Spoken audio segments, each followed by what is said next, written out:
Jika kita mengalami gagal bayar di aplikasi pinjaman online yang bernama Kredito, seperti apa pengalaman kebanyakan orang yang mengalami gagal bayar?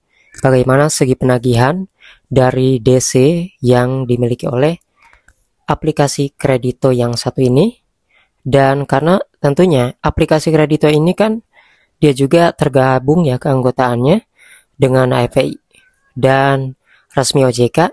Jadi tentunya sudah punya SOP dalam melakukan penagihannya itu seperti apa. Tidak boleh ada yang dilanggar. Nah, jadi di sini kebanyakan dari teman-teman yang sudah cerita itu banyak banget ya teman-teman yang meminjam di aplikasi Kredito ini. Di sini kalian bisa lihat ya, untuk produk pinjamannya bisa kita lihat dulu bahkan sebelum kita mendownload aplikasinya. Nanti teman-teman bisa samakan aja kira-kira sesuai gak bunga dan kemudian dari APR-nya yang di sini ketika kalian melakukan pinjaman sudah sesuai atau berbeda lagi. Karena ada beberapa aplikasi yang memang ketika kita pinjam itu kita sebelum meminjam tidak tahu ya tagihannya berapa, tenornya berapa. Kadang-kadang pilih tenor seminggu 4 hari udah diteror. Nah, itu yang dimaksud dengan tidak transparan ataupun juga yang membuat orang banyak galbay.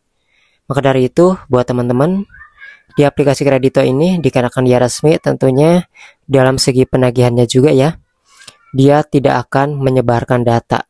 Kalau misalnya sebar data artinya mereka akan kena sanksi dan itu lunas. Biasanya yang ilegal ya yang sebar data ya. Ini resmi, jarang sekali untuk sebar data seperti itu. Yang pasti untuk DC di sini belum saya dapat ada yang didatangi oleh DC ya. Mungkin buat teman-teman yang ceritanya atau pengalamannya berbeda seperti apa, silahkan aja tulis di kolom komentar. Bagi yang sudah didatangi oleh DC Kredito ini, yang mungkin teman-teman yang lain ingin tahu di daerah mana yang didatangi. Namun yang pasti kalian gak usah panik, jangan sampai kalian gali lubang tutup lubang, bahkan sewa-sewa joki, karena hal itu akan membuat kalian terjerumus ke masalah baru. Karena joki-joki pinjol seperti itu yang tadinya bilang hapus data padahal bohong. Nanti kalian yang ditipu ya, data-data kalian malah diambil sama mereka dan disalahgunakan. Jadi intinya gak usah panik, karena bagaimanapun sekalipun kalian gagal bayar, mereka dalam melakukan penagihan itu akan sesuai aturan OJK. Kalau misalnya tidak sesuai aturan OJK, mereka akan terkena sanksi. Jadi seperti itu intinya ya, batasannya seperti itu teman-teman. Jadi gak perlu panik, gak perlu takut, karena yang mengalami gagal bayar pun yang puluhan juta bahkan ya, itu banyak banget.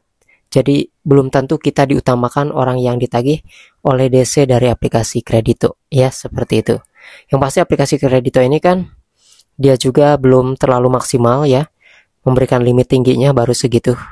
Jadi seperti apa pengalaman kalian yang lain? Silahkan aja tulis di kolom komentar, ataupun buat yang mau nanya nanti kita akan bahas lagi pinjol yang lainnya.